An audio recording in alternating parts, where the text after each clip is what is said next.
Good afternoon, and thank you for joining us for Central Georgia Focus. I'm your host today, Liz Fabian from the Center for Collaborative Journalism.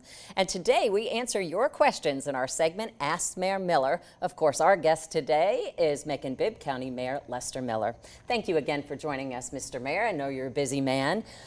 Recently, our civic fellow Laura Corley reported that the hospital authority, which doesn't pay property taxes, will be asking the county for tax dollars to fund care for those who can't afford it. What are your thoughts about that so far? Well, let's just say I think that would be an interesting meeting if they showed up at my office for that request. Both of our hospitals provide a great service to our community, both Atrium as well as Piedmont. So certainly we're supporters of theirs. You mentioned earlier that they don't pay taxes on any of their properties. Certainly they possess a lot of properties in Macon-Bibb County, and I think that's a break they get, and they continue to enjoy the benefits of that.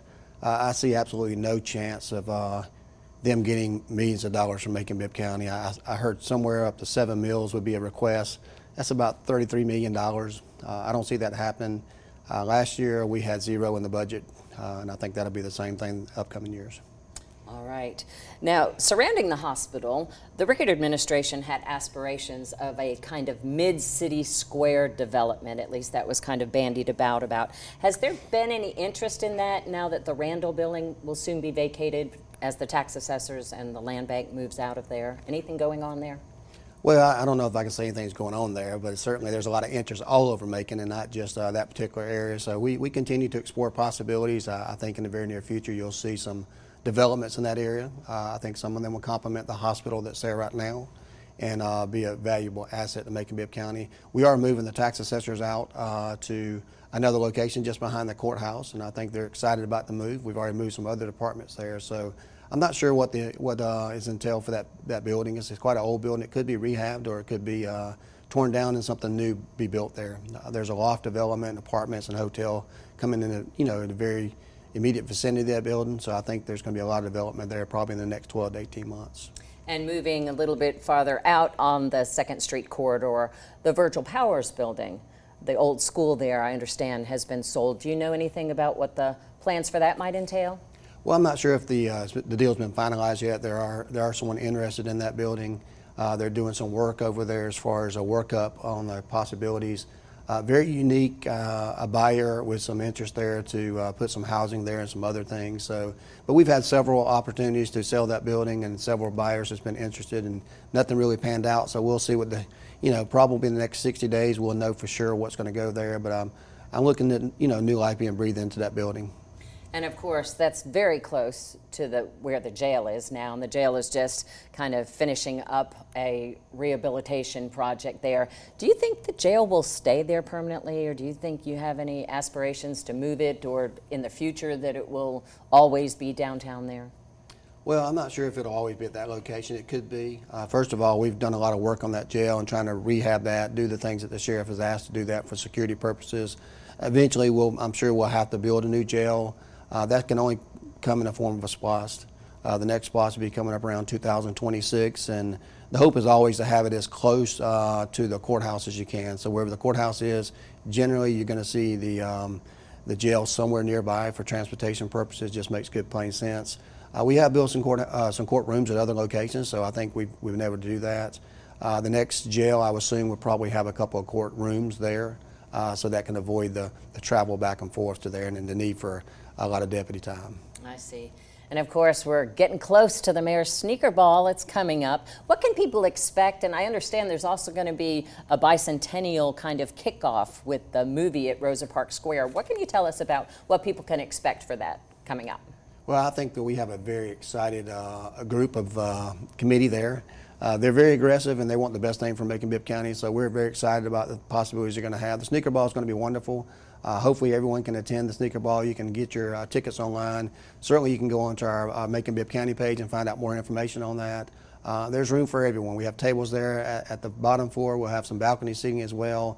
A great way to kick off the bicentennial celebration that we believe is going to happen beginning in December all the way through the next December on our 200th year anniversary of both Macon-Bibb County and the city of Macon. So I think people are going to find it's a very diverse group. We're going to celebrate the history from beginning to end, tell the true stories out there, and I think everyone's excited about playing their part in there.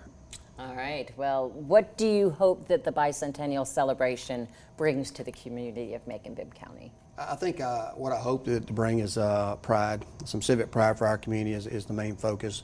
We have a lot to offer here in Macon-Bibb County, and too many times we get into the negative part. We have a lot to celebrate, and to celebrate the people that we have here. So I want people to come out of this loving Macon more than I do, appreciating all the great things that we have here, the wonderful assets we have here, and the wonderful people we have in our community. Sounds like a year-long love fest and cheerleading of Macon-Bibb County and its history and what we're expecting for the future. That's true. We're certainly excited to get it kicked off, and it happens just in a couple of weeks. All right. Well, speaking of the future, stay tuned because we'll be talking with the mayor about expected transportation improvements and other future events coming up in Macon and Bibb County. So stay tuned.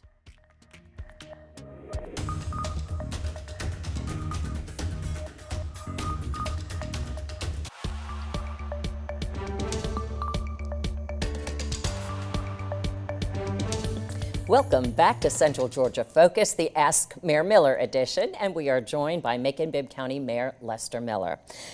Mr. Miller, you know that we've been talking quite a while about pedestrian safety and Georgia Department of Transportation and Gray Hwy, but recently it was announced in the Pedestrian Safety Review Board that there has been some movement and there's some kind of possibilities for what may happen on Gray Hwy, at least from I-16 out to Sherling Drive. Can you share anything about an update on what could be on the horizon? Well, I think there's been a lot of positive conversations between our local administration, Pedestrian Safety Review Board, and GDOT. We've had a couple of summits, as you may know, and some very good information has come out of that. What we learned is there's some low-hanging fruit that we can do ourselves. It doesn't have to jump through a lot of hoops. But there's also a plan that we asked them to review from basically I-16 through Shirlington. Before we learned it started at Shirlington, it went out the other way, and that's not where we thought most of the problems were at. What you're going to see is a slowdown. There's going to be a speed limit change beginning with right at I-16 there at Kroger, and it'll drop down a certain miles per hour as you go throughout headed towards Jones County. So that's going to be one thing. You got some other lights there coming, some brighter lights, some better crosswalks that we have there, and there's going to be some potential changes to the infrastructure there as far as sidewalk or median dividers, things of that nature. So we have a whole list of opportunities. They're going to be getting feedback here in the next month or so, and then we're going to start implementing that plan throughout the process. We believe it's going to provide a safer environment for the not only the pedestrians that are walking that area, but also to make sure that the people driving the automobiles too can see things more readily.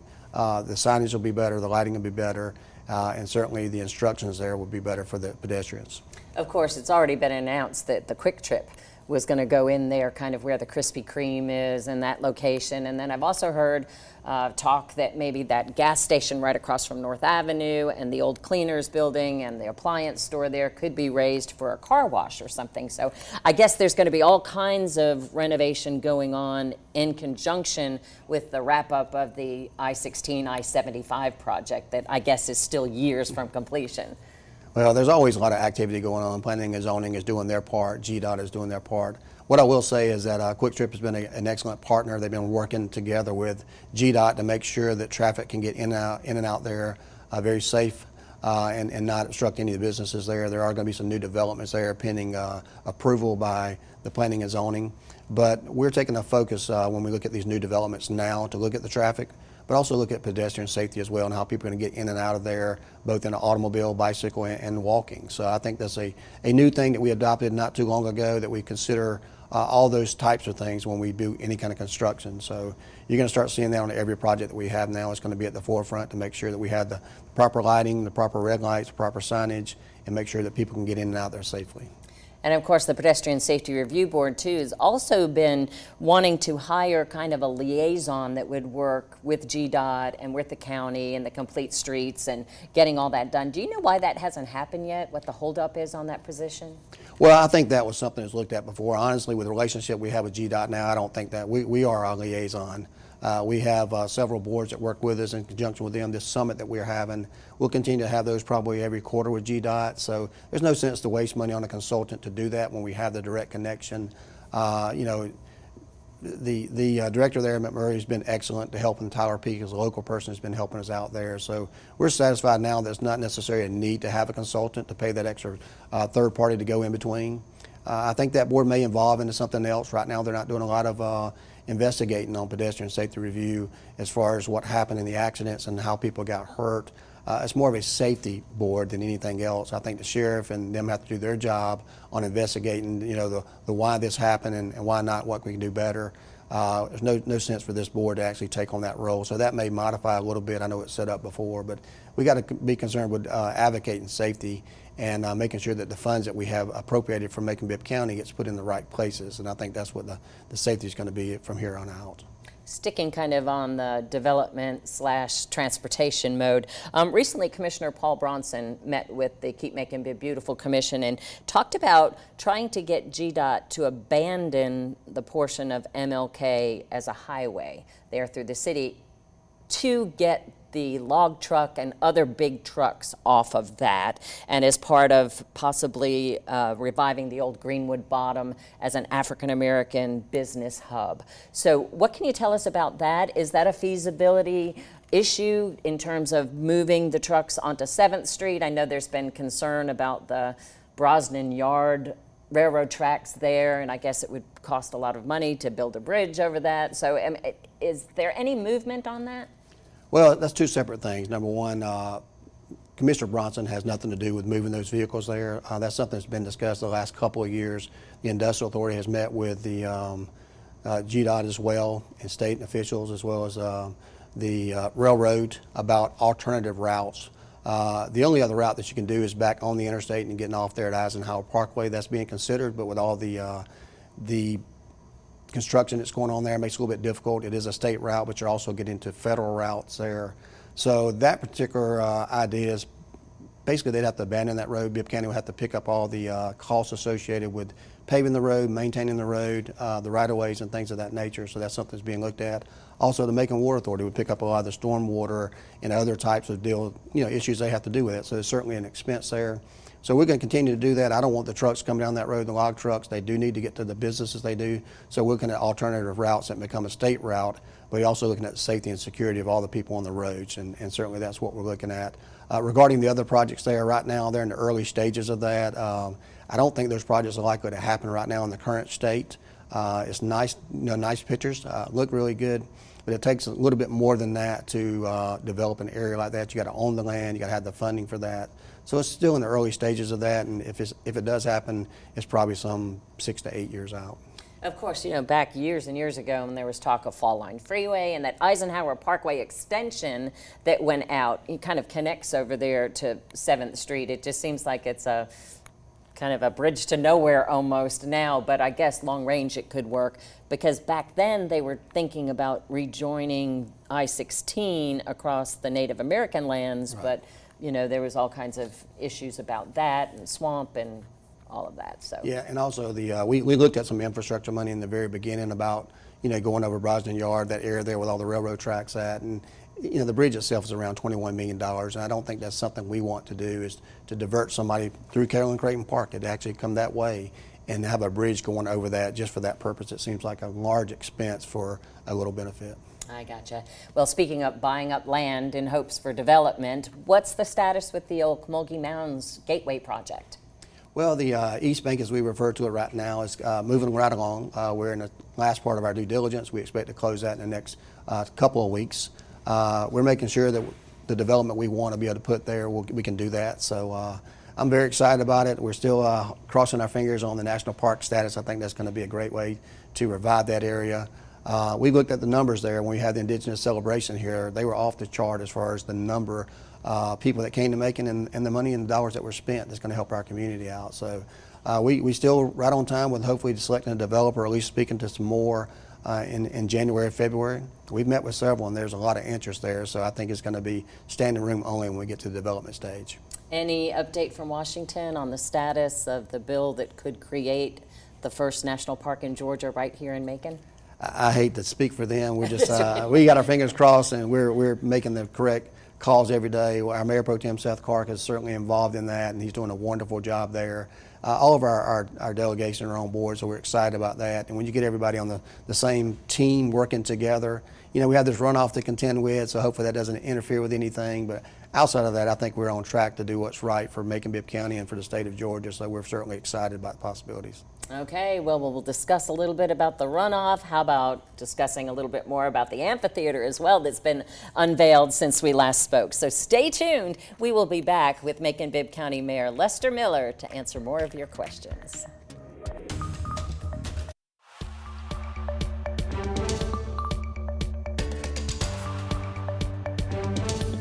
Thank you again for joining us today for Central Georgia Focus, the Ask Mayor Miller edition with Macon-Bibb County Mayor Lester Miller.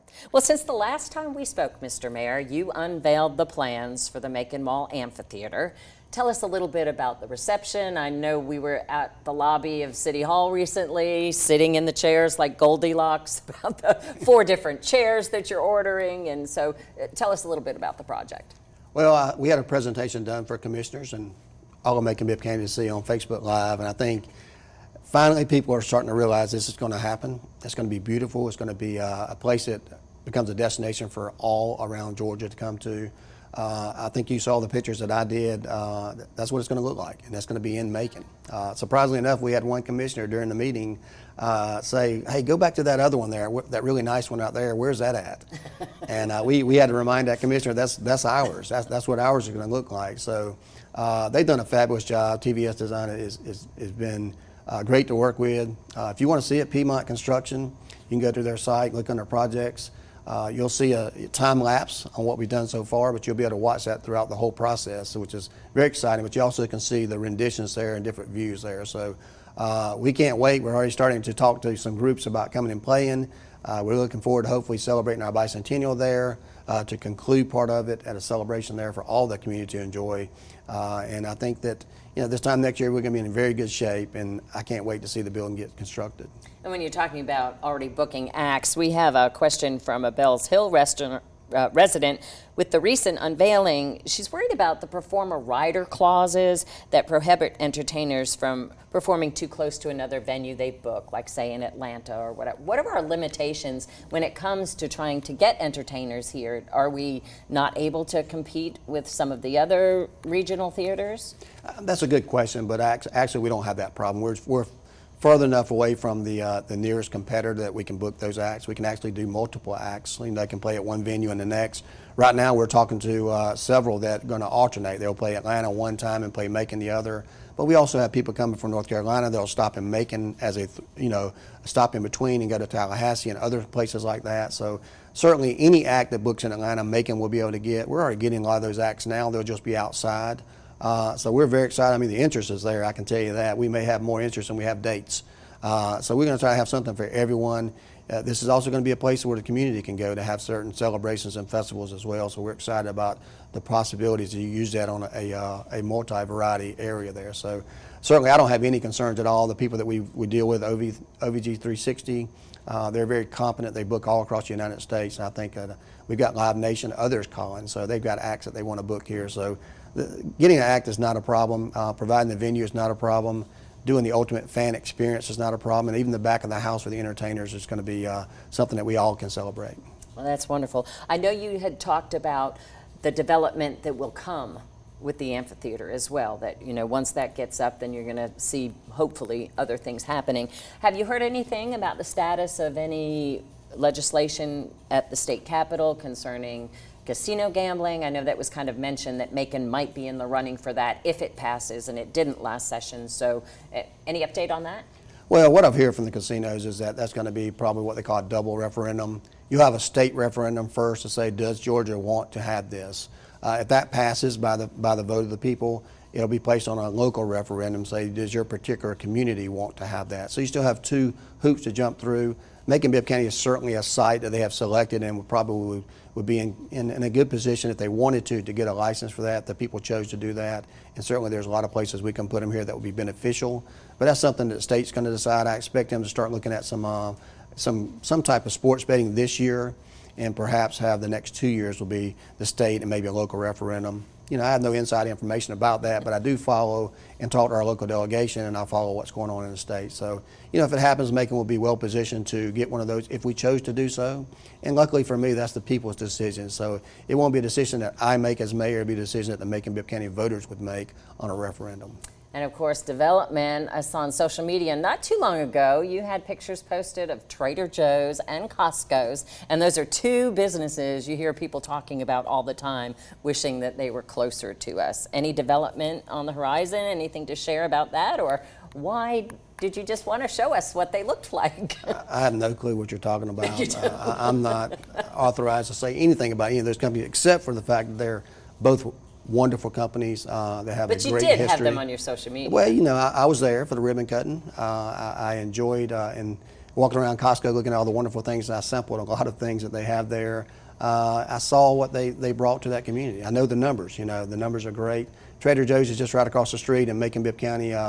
Citizens have been asking me for the last 2 years, how do we get a Trader Joe's to Macon? So, I'm certainly interested in that. I think Macon would be a great place for both of those, and I hope in the very near future we'll have a great prospect of coming. So I'm very excited about the possibilities, but making no commitment, certainly I don't speak for either one of those companies. All right.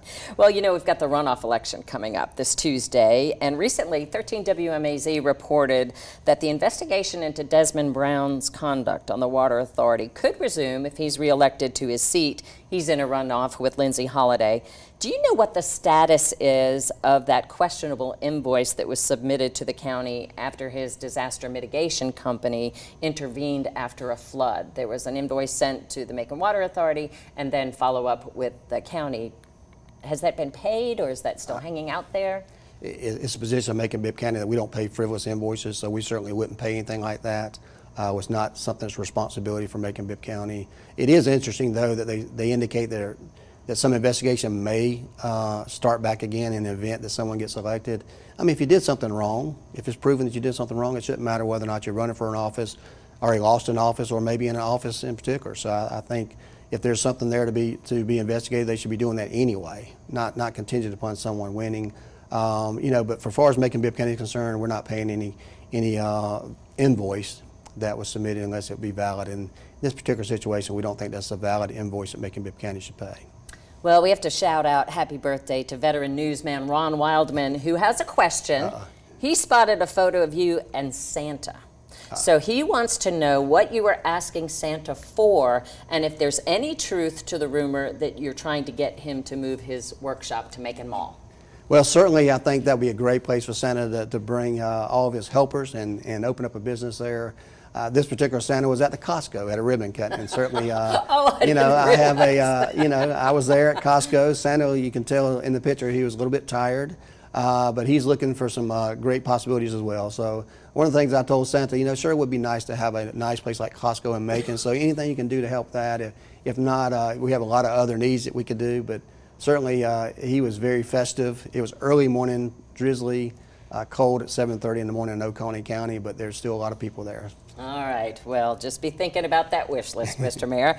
And thank you so much for joining us for this Central Georgia Focus. Remember, send your questions or Ask Mayor Miller to mercerccj@gmail.com.